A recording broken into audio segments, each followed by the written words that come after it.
Meet Sim, a photographer based in London that wanted to add an extra 1k MRR to his bottom line.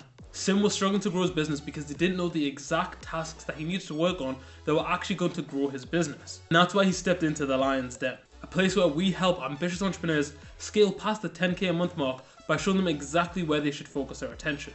Today we're transforming Sim's business in just one session, and you can apply the same strategies that Sim uses to grow his business. Now, we had one of our amazing coaches, Adnan, to actually take this session with Sim, deep dive into his business and start to ask him a few questions. Now, one of the first questions we asked Sim was, how do people find out about his business? Ask you, how do people go from not knowing you and your business to buying some sort of package or doing a gig with you? Usually like a DM or like a WhatsApp message or whatever. Or like they'll just tell me in person if they know me. Okay. They'll discuss the idea that they have, see if I'm available for it. And I'd be like, yeah, okay, cool. And then they tell me the scope of the project. And then from there on, I give them basically a rate. And then they'd be like, yeah, sure, let's do it. And then from there on, It's done. Okay. Yeah. So as you can tell from Sim's answer, it's quite broad, it's quite generic. And I think Sim's a great guy, right? I've only spoken to him a couple times, but he's really, really nice, and you can tell that he gets on well with people. The problem with the process here is that it's very vague, it's very generic. And the problem is that it's also not scalable. If it's only DMs that you're actually having conversations through, how are people, like, if you've got 5 different conversations that you're trying to manage at once, people don't know enough about your product or service. People don't know exactly what your availability is. Like, you have to go through a lot of layers for each person, and that's not really scalable, right? So what we want to do is, one of the main things is actually putting a process in place where people can find out about what Sim does at scale. So having a funnel in place, right? Having his availability online, having things like that, so people can see, like, okay, what does Sim actually do? One of the big things that we also uncovered here is that he doesn't really specialize in anything, right? People are asking him, do you do this kind of stuff? If people are asking you if you do that kind of stuff every time you've got a potential new client, it probably tells you haven't marketed yourself in a way that people understand exactly what you do. So that was a big discovery at this point. So the first big suggestion for Sim is to set up a clear marketing shopfront. What that means is that a website, your social media, something where people are typically finding you. If people are DMing you on Instagram, your Instagram should be absolutely banging. It should show exactly what it is that you offer, exactly the type of customer that you work with, and show examples of what it is that you do. Okay? By having that set up, it's going to make it so much easier for someone to know, are they in the right place or not? And it means that a lot of the fluff that you'll probably get within the DMs, you're not going to get that anymore. Right? You have really clear people that know exactly what you do, and they know exactly why they're contacting you, so the conversations can be much quicker. Yeah. So that was the first big change that we asked Sim to implement within his business. The next thing Adnan discusses with Sim was the price inside of his business. Do you charge your work per hour? Yeah. All right. Sometimes I give a package there. Okay, that's fine. It's hazy. It's a hazy grant. Okay. Okay, that's fine because it just means that we need to work on it. Yeah. Charge about 80 per hour. 80 per hour. Okay, so you've got a ballpark figure, which is a good place to start. Now, immediately you can tell that Sim isn't feeling too confident when it comes to his pricing. It's kind of like up in the air. He's got a rough ballpark figure, which is helpful because it anchors what he actually wants to do. However, in terms of actually being able to sell packages, one of the big things that I'm really keen on with especially smaller businesses is productizing your services. If everything you do is like super custom, super bespoke, the sales cycle just becomes so much longer. There's so much that you've got to consider every time you're trying to onboard a customer. You have to think about all these different considerations. Whereas if you know exactly what your pricing is, you can get through so much more sales calls with more confidence because you know, like, okay, if I'm having 10 sales calls and 3 of them go through, I've closed 3 people. If that's a productized business, at least you can say, like, okay, I know this product, I know the thing that people want makes sense, right? However, if you do 10 other sales calls and each one is a completely bespoke and customized package, even if you sell 3 of the 10, you don't even know why those 3 went through, right? Because the sale itself was so different. And by the way, when I say product as service, if you're not familiar what that means, is like if I have a coaching program, for example, and I say that this coaching program is completely bespoke to you, we're going to tailor everything to your needs, we're going to teach you all the things that we feel is the most relevant for you, like that's really bespoke stuff. However, if I say, like, look, our coaching program covers the 3 pillars of marketing, we're going to teach you these exact things, and it's for this kind of person, right? That is much more focused, like it's much more structured, Okay. Now that in my eyes has become productized, right? You can have a course that goes through things. You can teach staff on like, this is what you need to talk about in each part. And that's a productized business. The reason why that's so beneficial is because, like I said, on a sales side of things, if you try and sell something that's productized, you can tell whether or not the sales is actually like, if people are interested in the product. If you do something that's really customized, that is like different for each person, the reps that you put in each sales call on an actual reflection of the product that you sell. And as a result, you might be like, oh, our sales are down and it's a really big problem with the sales skills. Whereas actually, it's the fact that you're selling something different each time. So you can't even get good at selling one particular thing. Yeah.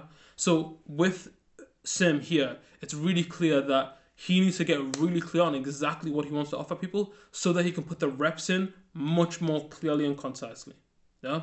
So that's a bit of like a really tangible feedback that he should take into his business and be like, what's the one product or service that I could sell and I want to sell over and over and over again? Okay. So that's advice number 2. The next thing that we look at is actually making Sim's offer a little bit more attractive. I wanted to ask you about was your offer. Now, if I asked you, Sim, what can you offer me?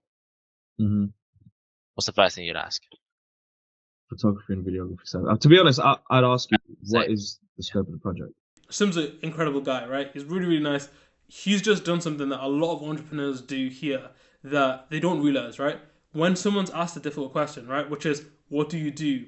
He says like the kind of like base answer, like videography and photography, and immediately he jumps into like, well, to be honest, like this, I don't know about that. Like, it's almost like a disguise to the fact that he doesn't know how to answer the question properly. Now, I'll be honest, I have this all the time as well, right? We've got a board, and in the last board meeting that we were doing, we were just getting absolutely grilled. Like, oh, why are you not doing this? Why are you not focused on this? And like every time, like I had this kind of like instinct to respond with like, yeah, but what about this thing? And what about that thing?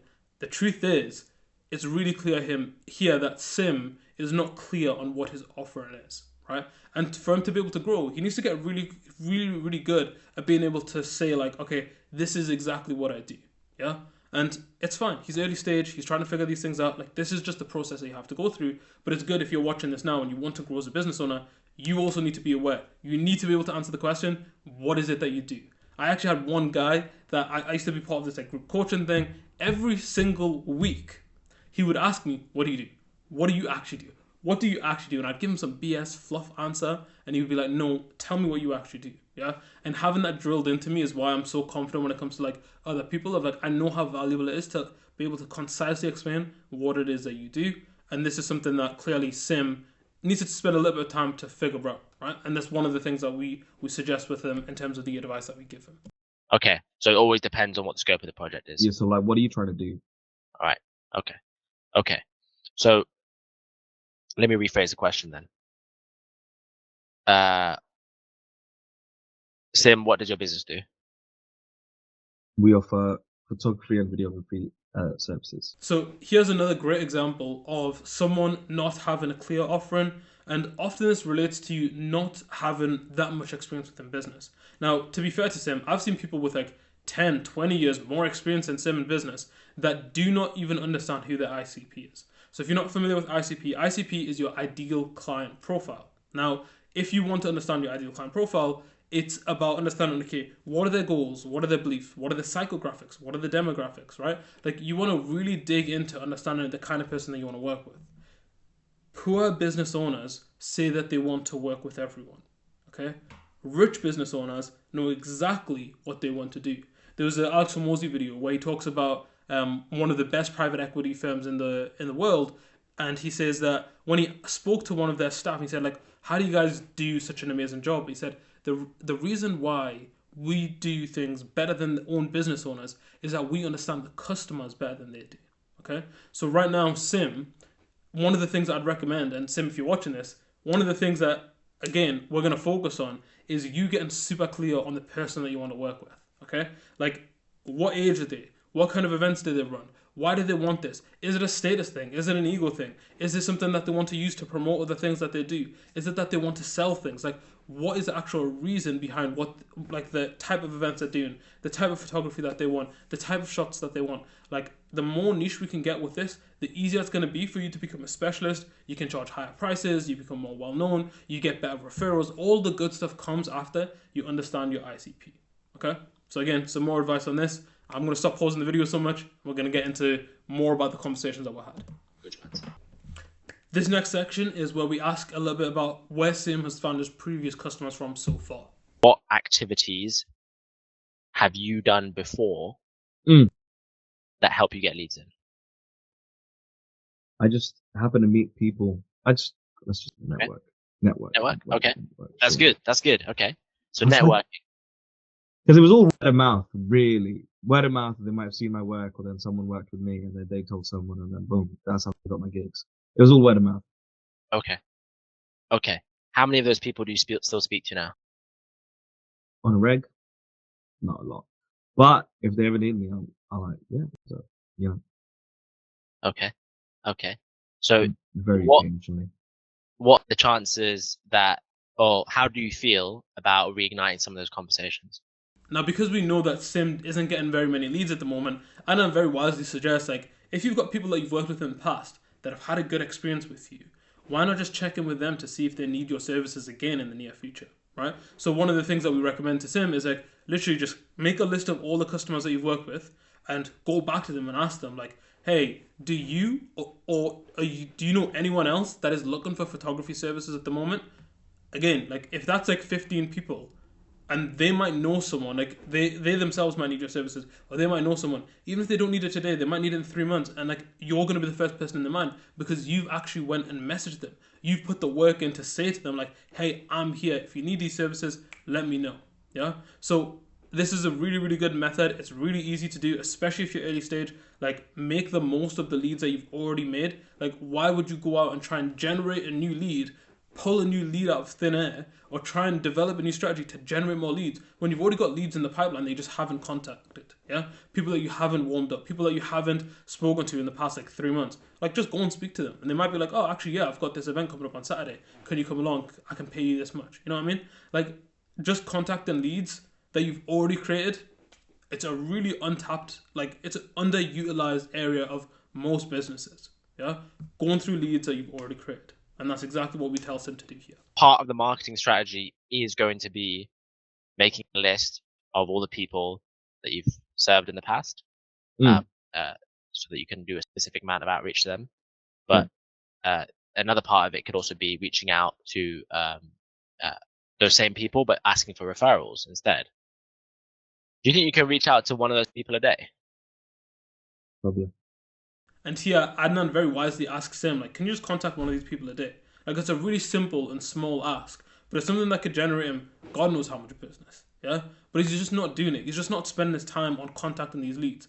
If your biggest problem at the moment within your business is that you don't have enough leads, which is probably the most common problem if you're a small business, if you're doing anything under 10K a month, if you're doing anything under 50K a month, you're probably just not speaking to enough potential leads, yeah?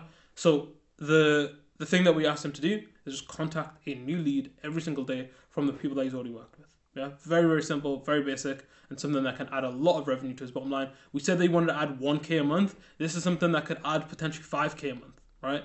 Just contacting a lead a day, you've got no idea how much business that's going to turn out for you. The next thing we get into is Sim's marketing strategy. So alongside doing some outreach, we also recommend that Sim has got a presence online, and Instagram content seems to be one of the very easy ways that, being a photographer, you can grow quite easily on there. How often do you be uploading content? Because we know content is going to be important. Depends on the backlog. Depends on the backlog. You said you got a massive backlog of images, right? To edit, yeah. Here, Sim literally says that he's got a backlog of images that he needs to edit. A lot of those images can be posted, and it's just that credibility aspect of, like, look, I'm actually good at what I do. And as a photographer, before someone puts their money with you, the easiest way to see whether or not they'd want to pay you is to look at the work that you've already done.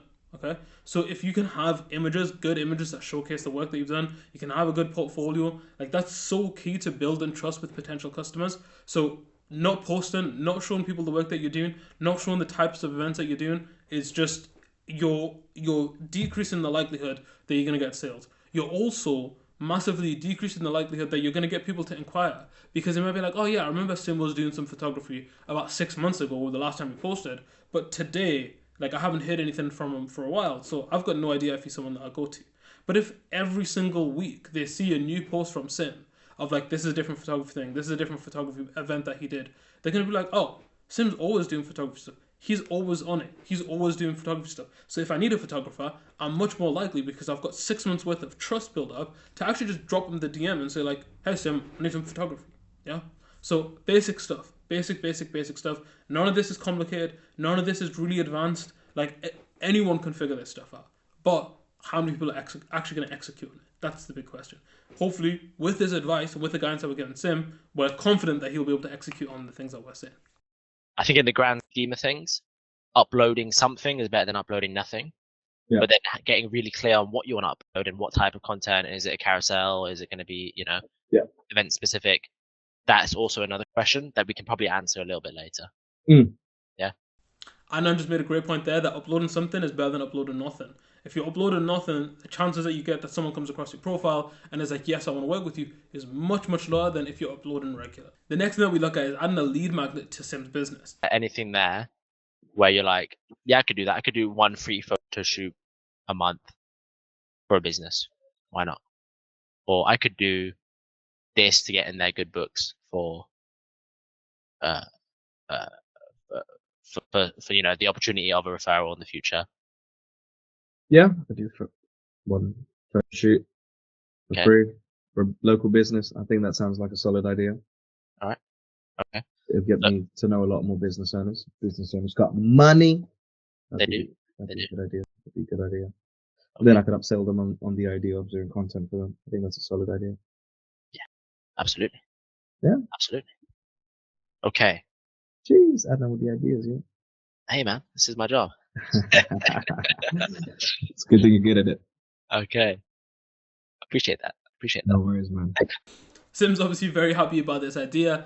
Giving away something free in business is almost becoming essential, because there's so much competition out there. There's so many people out there that they've got to make judgments about and be like, okay, well, why did I go for this person instead of that person? If you give something away for free, it gives them a chance to experience your services. It gives them a chance to trust you without being scarred. And then at that point, they can say, okay, this is clearly working for me. I'm happy to go ahead with this. I'm happy to continue with this, because it gives you a chance to build rapport.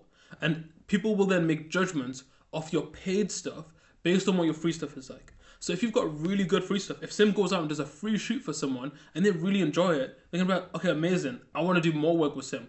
I want Sim to help me out with more of the videography side of things. If I do a free photography shoot, they're like, okay, well, we've got these videos that we need to make. Sim would be a great person for that, because we know he's got high quality services. Yeah. So again, it's about showing people what it is that you can do.